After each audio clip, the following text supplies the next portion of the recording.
Alright guys, and welcome back. Today we're going to be spawning in on Ormond, and as you guys can see, they played a mist offering. This could be really awkward for me to try and play, based on the fact I'm a hag, I'm 110% movement speed. I do have a pretty cute build with me, but unfortunately it looks like we're going to be losing quite a few jennies really early in the game if I can't get around the board, and I do need time to get prep. The issue about this is they could be working in that side of the map as well, but I need to get around the board. This is one of the curses about not actually having the right build in terms of corrupt intervention, but my build is pretty powerful by itself. I have surveillance, so I'll know when they get off of this. Take a hit on that one. I saw you then, darling. I thought she'd sidestep to the other side, so we kind of over-lunged on that one just a little bit. I won't be able to do much about that. Oh, this is good, this is good. She doesn't look like she knows where she's going. She got dead hard, though, by looks of things. Looks like she didn't get a time to use it. I expect myself to be losing one of those corner gens any second now, but that's going to be okay. We're going to continue to work on hooking this one right here. One trap underneath the hook as well. Unfortunately, she could go back for that gen, but I do have information if she chooses to do that. The middle of the map is going to be a very large hotspot this game. So because of that, I want to get 2 or 3 traps around here, including one up the staircase as well. Not too far up, just here, right in between the pallet. That way I can do a quick teleport M1. Your traps will always be facing the target as well. Not a lot of people realize that when they play against a hag. Alright, we got a lot of traps near the middle of the map. Got a nice sidefall. I can't actually teleport to that. That's okay. I was a little bit out of range. I'm going to put it back. I'm not going to chase her. I'm just going to walk over here because I had a... That's really bad, but it's just going to respawn because it is ruined. See you coming in for the save. That's good. We're going to just come right back in. Take that free hit. Alright, they're not really giving me a reason to leave, which is nice. So I'm going to just punish them for it. If she tries to trade, we'll just punish her for it as well. That's good. We're going to leave this one alone. Ooh, bad movement by you. Beautiful.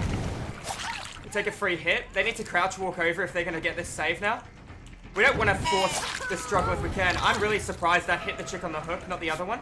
But to make sure we went for a good lunge hit then. Alright, I'm really surprised that actually didn't hit the girl on the left when we went for that hit. See, she tapped that generator. That's fine. That means I'm going to just bring this one over here. I'm ready to lunge through the pallet if I need to. Looks like I don't need to. That was a really good play for her. I might be able to make this. I don't think I won't be able to make it. It's going to be really close. I can hear her crying behind me. Well done for her for that Savo. I got a little greedy going for that, but that is okay. I don't have much prep here. As long as I can get this pallet nice and early. I'm going to moonwalk back into her. There's an M1 in the back.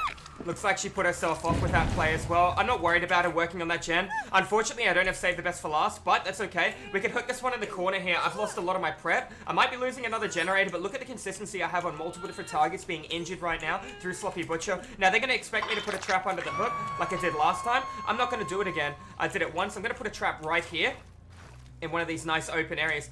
I can see somebody breaking a totem across the board. It's way too far away for me to do anything about it. I'm going to, just let it happen. I'm going to put a trap right here. Other guys have healed. They might have been up the staircase. Not 100% sure. We got the pallet out of that, too. The good news is they broke Ruin again, so it got to respawn. That guy died on hook. That's really going to hurt the team here. Going to try and drop down. I'm not too worried about these corner gens, if I'm going to be honest. I'm looking towards my late game as opposed to my early game. Might be losing the one on the far right. If I can come in and get a hit. These two guys did group stack heal, which is nice for me. Looks like we're going to be actually A-okay while we apply pressure. This is nice. I'm better off prepping the jungle gyms if I'm going to be frank, but that's okay.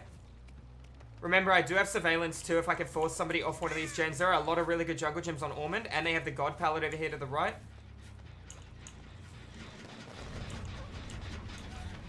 I'm pretty confident in my ability to get a hit here. She has... Wow. Okay, that's good for me. She has Dead Hard as well, remember?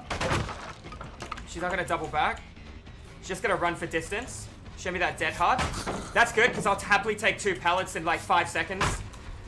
Including 1 God pallet. She's running me to the middle of the map where I want to be with all my pressure.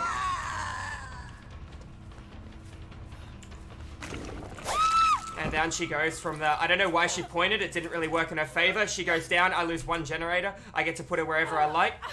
I'm going to try and take her over here.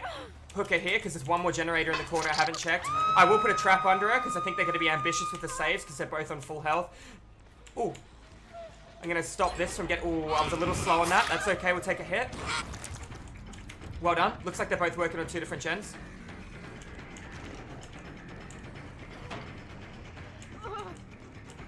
come right down that staircase. I do have prep on the corner if she goes for the save. I doubt it though. Another jungle gem over here to the left that she can work with. Bit of interesting movement, both working on 2 different gens. Alright, I need to punish them for this. I need to force struggle on the guy on the hook right now because they just did multiple generators. I mean, I don't need to, but I'm playing to the fact that they got a lot of value out of what just happened. What did I get? 1 pallet. I would like to get a little bit more value now based on the fact that they just got a phenomenal amount. So let's be a counterpart. Let's force... There you go, there's our Claudette. She's looking to take a hit so she can run in for a save. She's too far away, I'll be able to teleport in time. That's going to be our struggle. The other guy hasn't came in yet. Let's cut through the center of the map and turn off from this angle. There's a dead hard. Down she goes. We knew they'd come in just before the struggle because that's what survivors do. They always come in at the Claudette directly above me. Put this here. See if we can force her to drop down. And down goes Claudette. She didn't have Iron Will. She was making too much noise. We knew they'd come in at the last second to go for a save. And we could punish them for it. They decided to greed and pop 2 generators. So what did I do? I punished their greed by getting struggle on a survivor. I had decent prep around the board as well. I still had a pretty powerful 3-gen strat. And I played off the fact that Altruism was the final play they had to make. I knew they had to come in the next 10 seconds because they decided to complete those generators. I'm still pretty comfortable with the 3 or 4 gens I actually have roughly close together. But at the same time, the game could have went more buttery. Now remember, I don't have any add-ons, as you can see in the bottom left-hand side of the map, or the bottom left-hand side of the screen. We are playing on Ormond as well, which is a very unfortunate map for all killers in Dead by Daylight. That being said, we got really lucky in terms of they broke my Hex Ruin, not my Hex Undying, so Hex Ruin respawned twice. Plus we had consistency through Sloppy Butcher. I do really enjoy this build as Hag. The information through Surveillance gives you a little bit of relief in terms of what generators are currently getting completed, therefore you don't have to worry about it too much. Anyways guys, GG's well played. If you're watching this educational, informative, rank 1 survive killer game over at YouTube, make sure you hit that subscribe button. I do educational, informative, DVD killer, and survivor content 5 days a week over at Twitch. If you guys want to tune into the live streams, make sure you do that. Anyways, guys, thank you all for watching, and I'll see you in the fog in the next video. Have a good one.